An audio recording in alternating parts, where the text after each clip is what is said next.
Greetings. This is Justin Allen with the Elite Nurse Practitioner. Welcome to the Elite Nurse Practitioner Show, podcast dedicated to nurse practitioner entrepreneurism and achieving financial freedom, where I talk directly with nurse practitioners who need help. Listen up, our market is saturated. Jobs can be scarce. We are underpaid. We are undervalued. We are taken advantage of by the sharks within the healthcare system, and frankly, screw that. I'm sick of it, and it's time for a change. And listen, I'm here to help make that happen. We are powerful. We can forge a path where we are in control of our career and ultimately our financial and personal well-being. You do not need to submit to healthcare administrators and your doctor overlords. You do not have to take a measly salary. You do not have to work 50 to 60 hours a week. There is a different way, and I'm here to show you that path. This podcast is raw and unfiltered. I have not talked to the nurse practitioners in this podcast prior to the call outside of an email exchange to schedule the episode. What you're about to listen to is a consultation session between a nurse practitioner and myself. It is real, it is unscripted, it is unplanned, and I have no idea what we're going to talk about. Anything and everything can happen during our conversation. The nurse practitioners in these episodes are struggling with an issue in their professional or financial life, and they have reached out to me for help. My goal is to help the nurse practitioner with actionable advice that will enhance and improve their professional, business, and financial life. My other goal is to hopefully help my nurse practitioner sisters and brothers build a more productive, powerful, and free life. So I hope the content and information within these podcast episodes does just that. All right, onto the episode.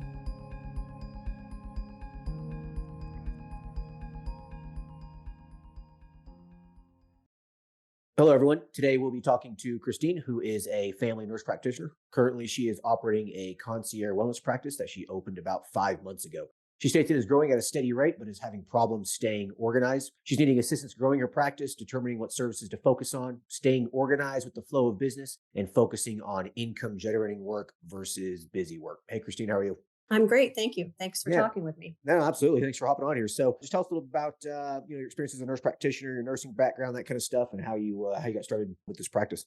Sure. So I have been a family nurse practitioner for 2.5 years. Before that, I was in nursing. I'm 55. So that's one of the things I want to say. You can start this later in life if you want to. But so I have a lot of experience in nursing. Started as a medical assistant in a doctor's office, kind of fell into that job at 21 and went on, became an aide, LPN, RN, and just kept moving up and up. I got married and had kids, so I took a little break in my education and got my bachelor's degree when my son was going to kindergarten, and then didn't go back to get my nurse practitioner until my oldest was in high school. So I've worked NICU, home care. I had my own little business at one point doing pediatric home care and managing a private case that was a brain injury case. His dad was out of the country and his mom had passed away. So I managed the nurses for that. Director of a licensed home care agency. So all kinds of stuff as an RN. And then the VA in family practice in primary care. And I got a lot of experience as a case manager there,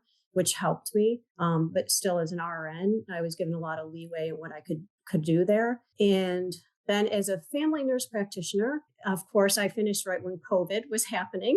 So I did get offered a couple of jobs in Syracuse, New York, where I was living in family practice, but I did not want to do traditional medicine. I believe more in functional, holistic type medicine. So I was offered a position in Charlotte, North Carolina. Again, something that just fell in my lap, wasn't even looking. And so we moved to Charlotte. My son graduated high school and we moved to Charlotte. And I worked there for 1.5 years doing BHRT, TRT, some functional medicine. And it was a great experience. And then we decided to move to Florida.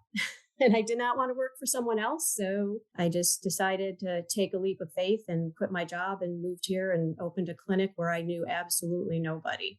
So that's where I'm at. Well, good for you. I mean, working for people sucks. Yeah. Yeah, it does. It sucks. Geez, you've been kind of all over the place, having quite a bit of experience here. Yeah.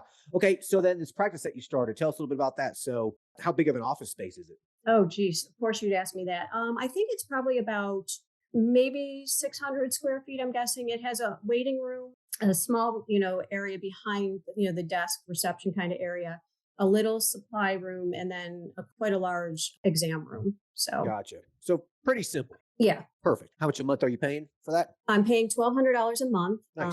And I know you know a little bit about Florida, this area. So I am on the island of Venice. So I'm in a Oh, very upscale area. And that's the reason I picked it. It's about 35 minutes from where I live, actually. And it is just off of their main street where all the restaurants and shops and yeah. everything in. So I'm in a large building with LabCorp and Morgan Stanley and like this Restore clinic. I am up on the third floor, so I do not have any signage. And I know Mm, that's, one of my yeah. issues of getting my name out there. Yeah. Yeah. So with that said, what are you doing for marketing? I mean, how are you getting people in the door if they can't see you? Yeah, so I did try to do some Facebook and Instagram ads, and you know how that goes. I couldn't even boost my brand opening. So I just have said, forget that. So I actually Yeah. just, Social media, it's hit or miss. You can't predict what they're going to approve or not. It's right. just, I even took the word sexual health out of my, ribbon cutting ad, and they still denied it, saying it was sexual content. And I'm just I like, you know. got to be kidding me. I know. So Okay. I just given up. I don't have the, the time and energy to try to fight that. So I'm doing Sure. Google ads. So Google ads have done, pretty well. I had a few of my old patients give me some Google reviews for my Google business site. I mean, I only have maybe 10 of them, but at least it's, it's something on there. Okay. So let's just pause here real quick. You have a Google business listing, right? Yes. Okay. So are you probably getting most of your patients just from that? And that because I had Commercial Webmaster do my website, so they did Yeah. a great Will. job with that. Yep. Yeah, and then I have the Google business site, and then I do Google ads. But Okay. I Perfect. probably only spent like $1,500, not even I think on the Google ads. Yeah. I did have a full page ad coming out in a golf magazine, and it Okay. was supposed to come out this month, and they screwed up and they put it in the Tampa area, and I'm an hour and a half from Tampa. Oh my God. Okay. So I'm on a golf scorecard that goes out this month, like in the upper left hand corner, double ad. Yep. So, as you know, this is not snowbird season yet. So, the fact that I even have 4 or 5 new patients coming in every week is actually pretty good. No, that's We just fantastic. got hit by a hurricane. Yeah, yeah. Okay. So this just shows the power of having a good, solid website. It's worth a Yeah, couple $1,000s to have a nice website. absolutely. Yeah, it is. So this just shows the power to having a good website, having a Google business listing, having some reviews, and doing some Google search ads. I mean, it doesn't get much simpler than that. I mean, No. it really doesn't. Well, I mean, hell, congratulations. I mean, it sounds like Yeah. word of mouth, probably hasn't even really started snowballing here yet. So, you've only been I open. am getting some word of mouth. In fact, Right. there's a local hairdresser. She's got, again, some upscale clients and everything. So I actually give her a discount and she's referred some people. And then the weight loss was kind of the first thing that came to me, even though that's not really my passion and where I want to be. But like you always say, listen to what people want. So that was my first, people. Yeah. And they did start telling each other. So word of mouth actually has a little, I've had a little Yeah. bit of that happening. So From my experience, it seems like word of mouth really starts picking up between 6 and 12 months. perfect. Yeah, and that's kind of what I hear from a lot of other, practice owners and business owners in general. So like you're not quite there yet. So I Right. think that, with what you're doing already is fantastic. So I really feel like your clinic is not even hitting the 6 month mark quite yet. So I really feel like in the next 6 to 12 months, I think you're going to grow exponentially. I don't see how you couldn't because their friends tell another friend, and it just Right. snowballs. I mean, I had a guy come to me, and this is the third testosterone clinic that he's, gone to. And he just said that, like, he's just so happy with his care that it's not cookie cutter and that I listen to him. And he's like, I don't care. He's like, I'll go and tell all of my friends and get on your website. And, so I think, like you said, once people find me, it'll keep growing.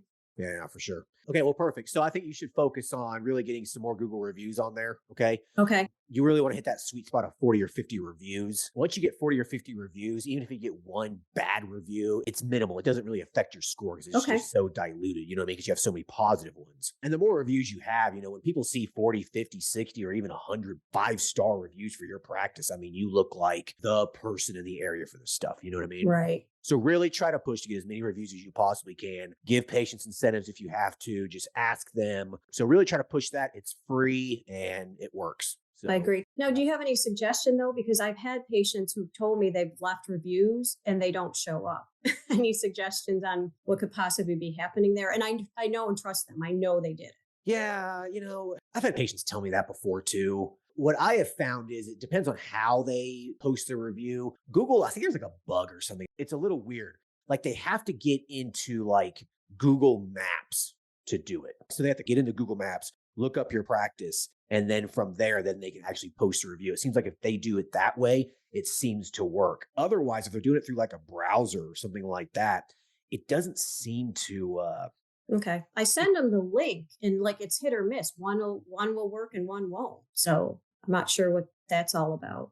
Yeah, that's the thing about that link. It seems to not work sometimes. Yeah, but like I Okay. said, if you actually have them load up their Google map on their phone, Okay. type in your practice, your Google business listing comes Okay. up. Then they just click more reviews, and then right there they can just click the 4 or 5 stars or whatever it is, right there the Okay. review, and click submit, and you can see it right then and there. Okay. Yeah, I'll do that yeah, moving forward. yeah, That's a yeah, great yeah, tip. yeah. Absolutely. That's interesting that you mentioned that because I've actually experienced a little bit of that before too, and I found that using the Google Map feature seems to Okay. solidify it. Yeah. So, and then that way they can do it right there in front of you too, especially if you're getting Right. a little incentive or whatever, you know. Right. So I say focus on that. I mean, it sounds like from a marketing perspective, you probably really don't need to do that much more right now. So I guess with that said, what's your goal? I mean, I know that this is your sole kind of focus right now. So I Right. guess walk me through real quick your typical week. I mean, how many hours a day, how many days out of the week are you open?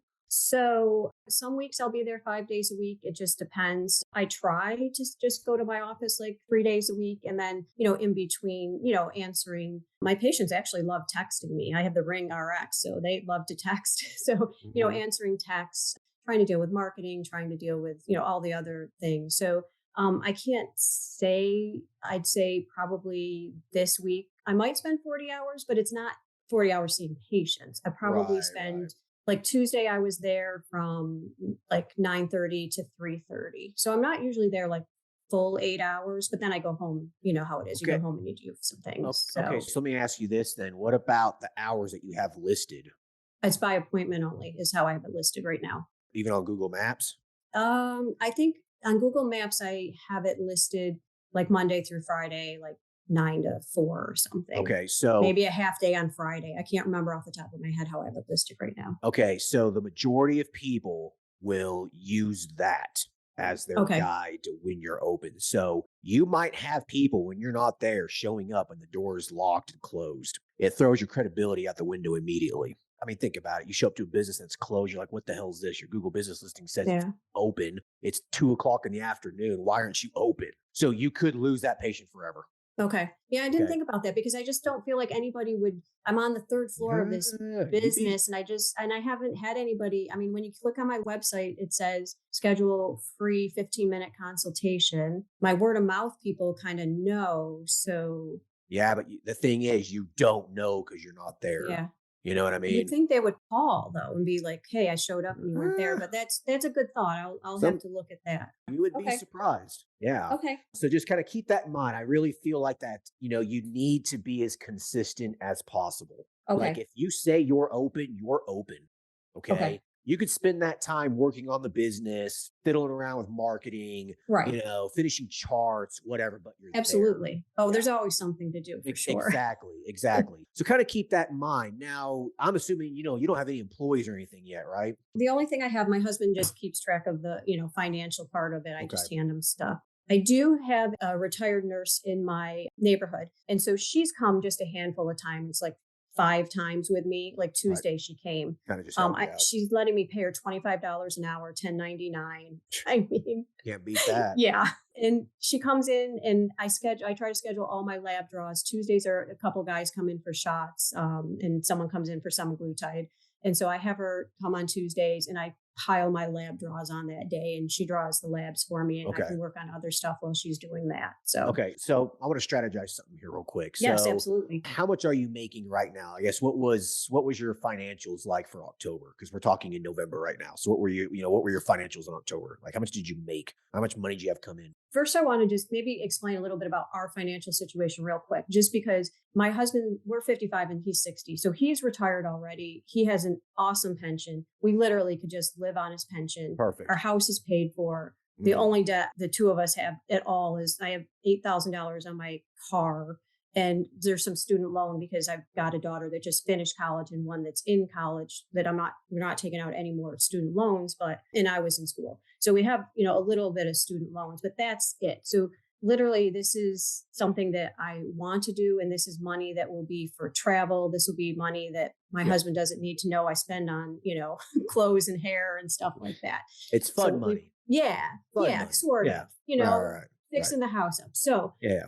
this happened very quickly. We didn't expect to buy a house. We came down, we looked at areas. We ended up finding a house we love. We bought it. I didn't even see my office space before I rented it. My son drove from Tampa down and showed me the office space. But we're financially pretty settled. So I was we going to say, you're in a very strong position right now. Yeah. So Yeah. we invested 15,000, like I had spent about 4,000 between the website and, all that stuff. So I'd spent about 4,000 or so. And then we took 10,000 out of savings, put it into my account for the business. So I haven't really taken much more than, like when someone paid cash or something, some of that I've, kept to use. But so I've probably only taken about 1,500 draw out so far. And we put 15,000 in. And I've only got a couple of thousand in the bank right now, but we're just coming in. We knew 6 months I wouldn't be, making anything. And we were okay with that. I mean, we moved here. So we had a move and getting the house settled and not knowing anybody. And so we had a lot going on. We had friends and family visiting us because, all of a sudden we're now the people that have a house in,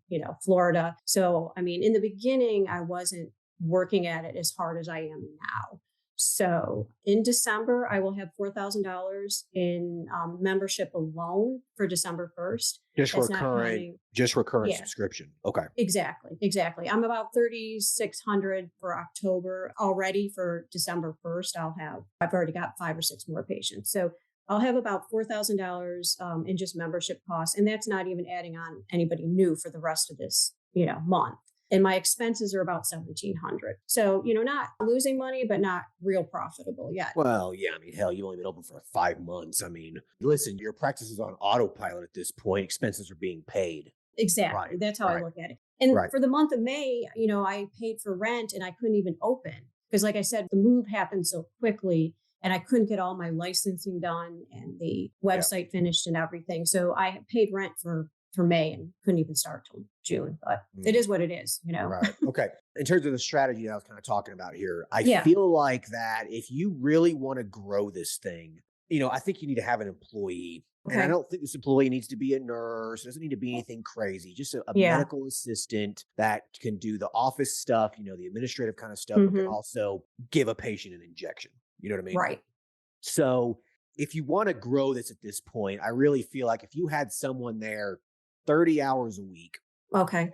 that's it. You just be open Monday Yeah. through Thursday and call it a day. Have You have are free right day. where my mind has been because that's kind of how I've been feeling about it, but I'm not quite like I kept thinking I got to wait till next year to hire somebody because I'm not Nah. making enough to Nah. justify that. You figure you pay an MA, 15, anywhere between 15 and $20 an hour. It destroys your profit, sure. Right. But that person's going to help you grow very, very Okay. fast. And so it's not going to matter. Think of it just as an investment back into your business. Right. I don't think with my men's health practice, I didn't pay myself for a long time, like actually Mhm. pay myself anything. Right. Cause I was paying my MAs and investing back in the business and whatnot. So that's just part of it. So I think Okay. that maybe hiring someone for 30 hours, change your hours just to Monday through Thursday. And that way you have a 3-day weekend. You're not killing yourself or whatever. And just a part-time kind of a thing. If that person's there 8 to 9 hours a day, those 4 days, then Mhm. it looks like it's open full time. Someone's answering the phone. Someone's doing all this busy work for you Right. that you're doing right now. Exactly. And I can focus more on bringing more patients on. Exactly. The other thing I've done is there's a lot of groups here because Florida is such a transplant place. So there's a lot of women's groups. So, I've met some people through that and I don't go to a lot of them. It's not my thing, but I've gone to a few and I have gotten a couple of patients coming to me. So I feel like if I was more proactive and did that too, and got myself out there that I could bring in some more patients too. 100%. You can do some community outreach and those kinds of Right. things. You can get into some Facebook groups locally and kind of chit chat. And there's with a lot, people. there's a nice business organization downtown, Venice has a great thing. And I just, I haven't done a lot with them yet just because, time constraint. And I think you're right. Getting somebody in there will open all that up to me. Yeah, 100%. And then that way you're not answering the phone. You're not ordering Right. supplies. You're not scheduling Right. appointments. You're not doing all that kind of stuff. So I feel like you should probably make that a priority, but just go into this with realistic expectations that now you're probably not going to be all that profitable for at least, a few more months, but Okay. you're in such a strong financial position. Yeah. It doesn't matter that much. Other than paying for the damage we had from the hurricane. Well, no, yeah. No, it's Um, okay. sure. So anyways, I think that would probably be a good strategy Okay. for you. I think that's going to help you grow the practice. I think it'll help you get away from doing, all this little busy work. And I know right before the call, you're, talking about, being organized. Like Yeah. it's very, very difficult to be organized in your practice, especially during the first 6 months of it, when you're doing everything yourself, because your mind's all over the place, you're Right. scatterbrained, you forget this, you forget that. It's difficult. And so this That's how I person, feel. yeah. And that's completely normal. Okay. Just the stupid stuff. Someone checks in, I take a copy of their driver's license. I got to scan it, put it into the EMR. It's just the little stuff that I'm like, it has to be done, but I haven't been able to feel like I could justify hiring someone to do it. Well, I think you're getting to that point though. I think you're getting there. You know what I mean? Yeah. I mean, I feel like, probably 2 months ago, it was totally unjustifiable to do that. Right. But now I think that I think you're getting there. So just think about it. Okay. And so it'll help you stay a little bit more organized as well.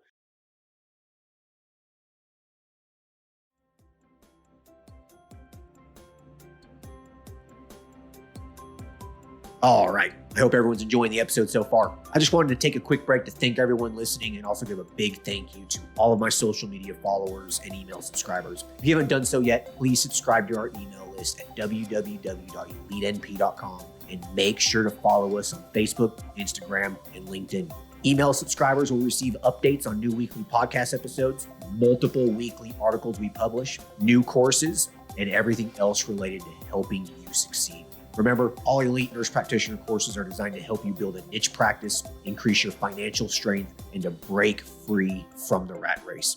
If I can break free and that other countless nurse practitioners can break free, then so can you. Additionally, please share this podcast with your other nurse practitioner sisters and brothers out there. The more NPs that venture out on their own, the stronger our profession will become. Now, let's get back to the episode.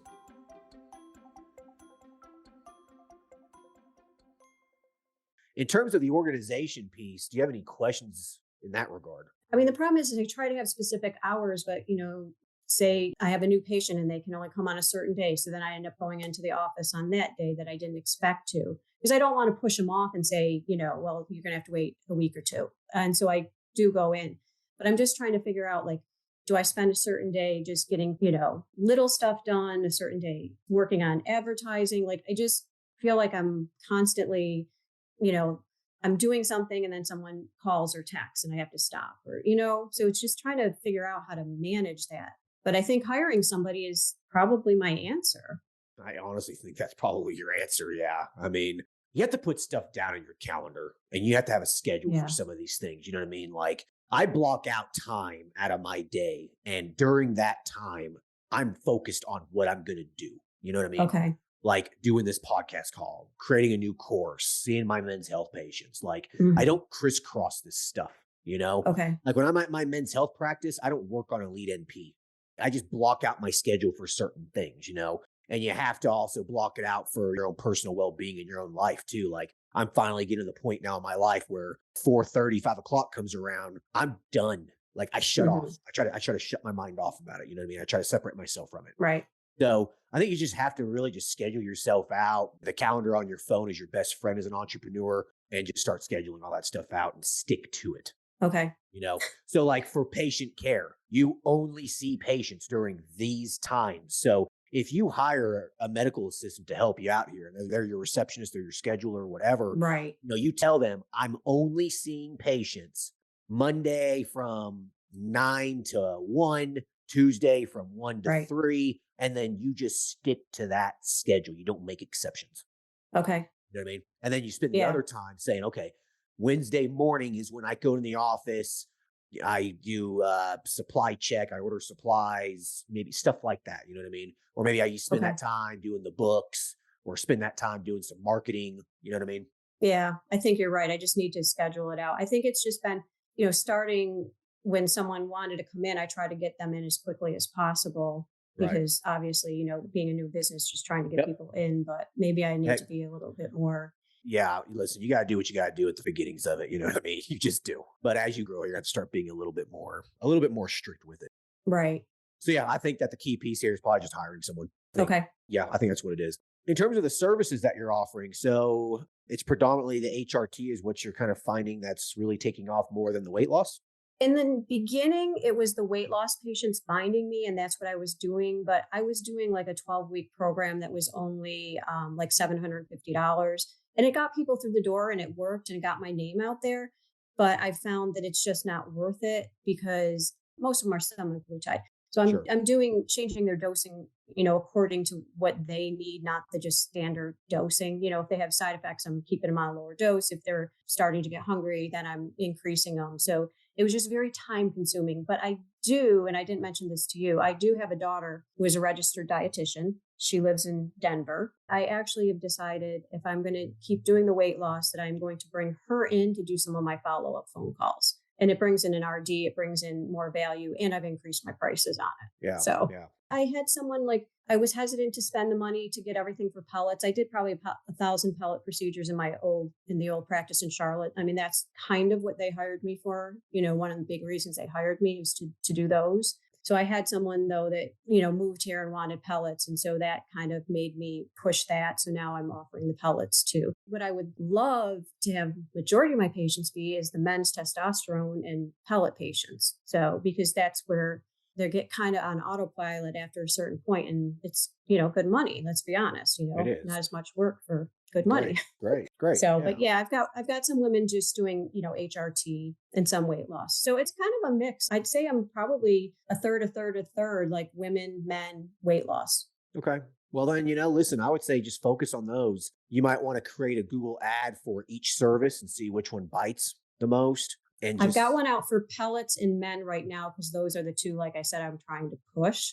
listen, people are looking for semaglutide and Yeah, Mounjaro. Like I they're know. looking for these things. They've heard about it and they're like, I want to find someone around here that offers that. If you have a simple Google search ad with semaglutide, whatever it is, you're going to get patients from it. I need to put the weight loss one back out there. Like I said, I just talked to my daughter and, because she can follow up and just see how they're doing and put a note in and let me know. Obviously I'm making the decision on the dosing, but she can talk to them about diet, exercise kind of stuff. So I think that's what I'll do. I Yeah. feel like because when I call those weight loss patients, they just suck me into these long conversations, or they come in and it's this long thing. And I just felt like it wasn't worth the time for how much they were paying me. I mean, what can you charge a month and have it still be realistic? Well, for the semaglutide, I mean, $300 a month minimum to make it Yeah. And worth that's where your I'm at time. right now is Yeah. 300. Maybe I just need to increase the price to make it Man, seem worthwhile for me.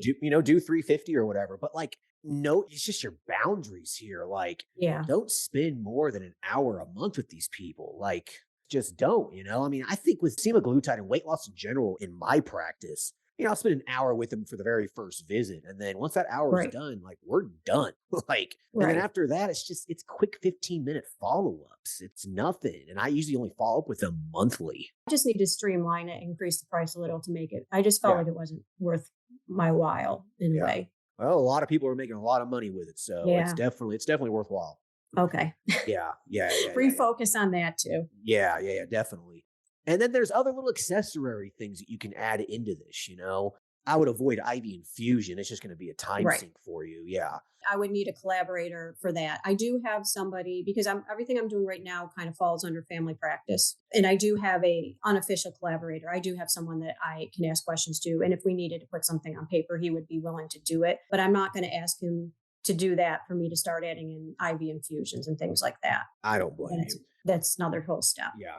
But, you could offer like vitamin injections, Yeah. that's a little accessory thing you could do. Yeah, so I do a lot of mega burn. So, like I told you, that's my monthly membership, but then I do have several patients that do mega burn weekly. I do have a handful of patients on peptides and a few more that have asked. So, I mean, that's what I mean though. Like, I feel like I need to spend time on pushing those products more rather than ordering supplies and making appointments and, Exactly.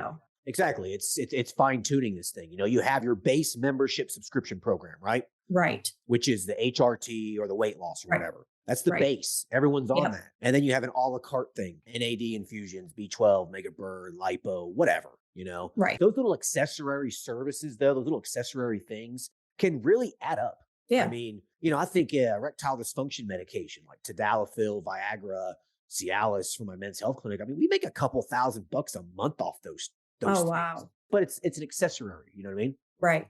Right. So that's what I mean. Like NAD, Yeah. we might make $1,000 one month on just some NAD, just prescribing it Yeah. for sub-Q injections for people. Like those little things add up. So Hmm.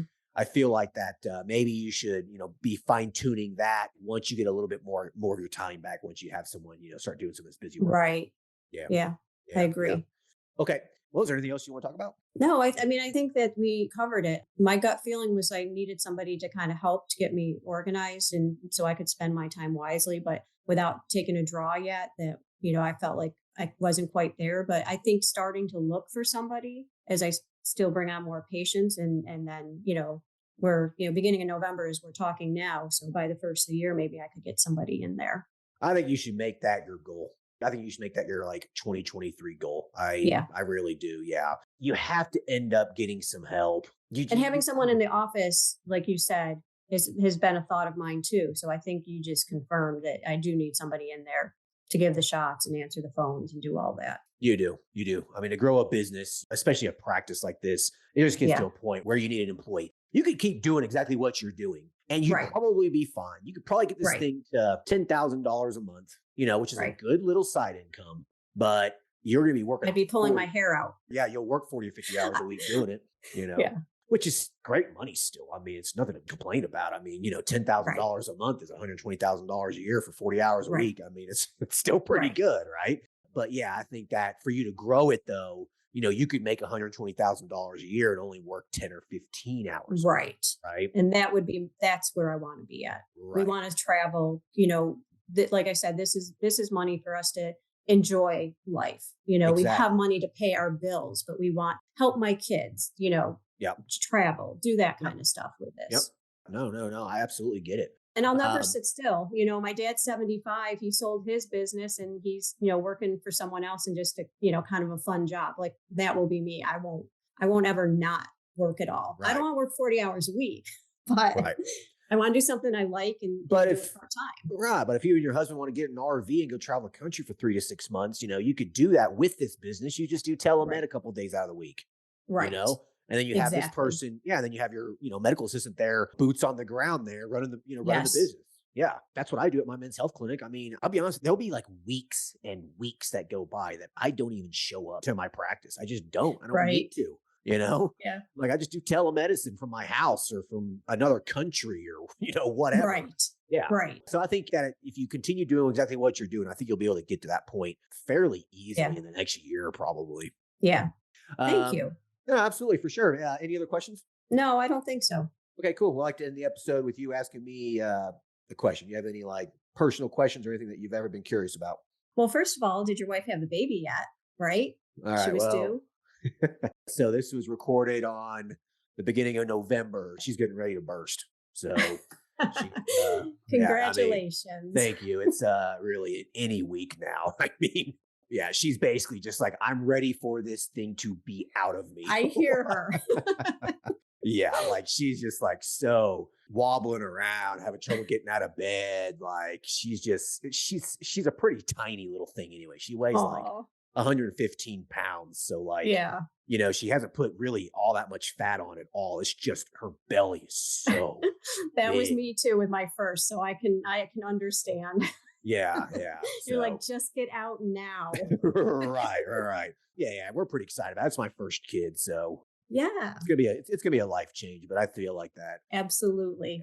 Yeah. I'm at a point in my life. I think I'm ready for it, Well, congratulations. Well, thank you So very much. one other follow-up question though. So Okay. do you think that there's anything you would say to people looking to start their business, they're younger, like as far as a relationship, like having someone who's supportive? I mean, I know I think you got divorced once, right? So Yeah. I'm just how important it is to have someone who's supportive because I have that and I'm so grateful. So I don't know if you have thoughts on like kind of on a personal level. We always talk about all the business stuff, but Right. there's that part to it too. Yeah, no, for Having sure. someone So my first wife was kind of supportive of it, Yeah. like kind of. She was anxious about it. Don't take the risk. You're gonna break us. You're gonna bankrupt us. Blah blah blah blah blah. That kind of Yeah. nonsense. And so after I divorced her, I got together with my current wife, and she's been supportive the entire time. She's like, listen, I understand. Go do what you Right. got to do or whatever. Right. So she was very, very supportive of it. I think that for you to be a successful business owner, I feel like that if you don't have a spouse that's like backing you or on board with it, it's going to cause a lot of strife and conflict in Right. your marriage. I really do, you know? I agree. Yeah. I mean, my Yeah. husband didn't hesitate when we decided to, I mean, he wanted to move here. So once they had, kind of the fake autonomy here, he's like, all right, now is our chance. And I mean, he didn't hesitate. He's like, all right, here's 10,000 out of our savings account. Like, There you go. just Perfect. do what you need to do. And I Yeah. think that having somebody like that makes a big difference. Oh, 100% So, too. And 100%. And then another thought too on it is that, I'm 38, yeah. so approaching 40. And, a lot of people have their children when they're a lot younger, right?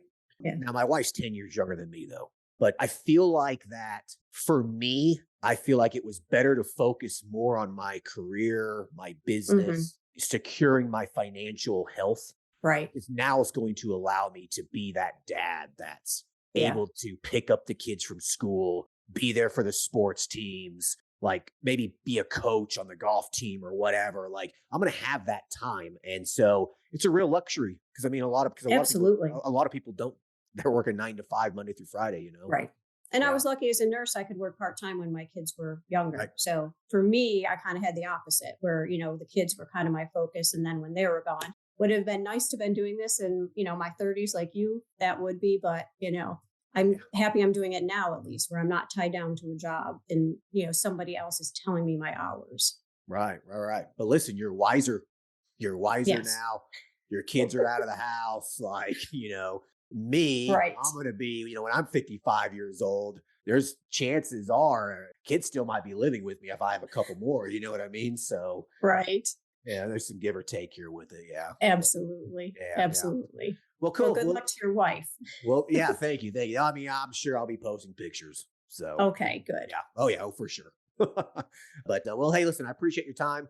And if you want to do a follow up anytime in the next 3 to 6 months, let me know. And Okay. yeah, really. Thank you for all very the much others. for your time too. And I think that, the advice you gave me is going to make a big difference. Perfect. That's awesome. All right, we'll keep you up to date. Okay, thanks. I thank you. Bye. Bye.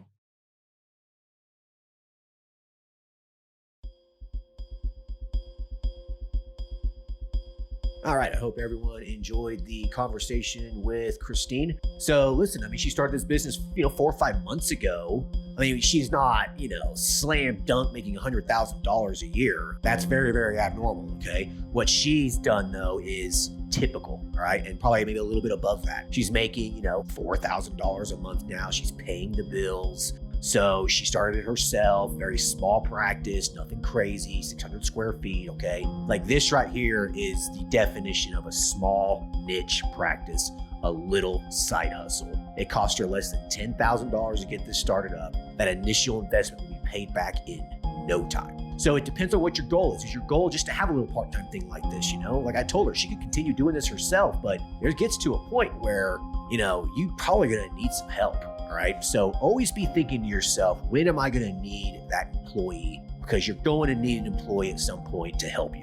You're just going to. You need to accept that fact if you want to grow a practice. All right. Because if you don't hire an employee, you're going to be spending a lot of your time on busy, nonsense work, stuff that someone else can do for $15 to $20 an hour. Okay. So keep this in mind as you grow a business and you start a business. There will be a time you will need to hire an employee, because if you don't, you'll be just stuck working in your business. You will become a slave to your business. You basically become an employee of your business. So you just start working for it. So instead of working on your business, growing the business, you're still working in it and you become self-employed versus an entrepreneur. Hope that makes sense. Well, anyways, I hope you guys enjoyed this episode. Talk to you guys later. Thanks. Bye.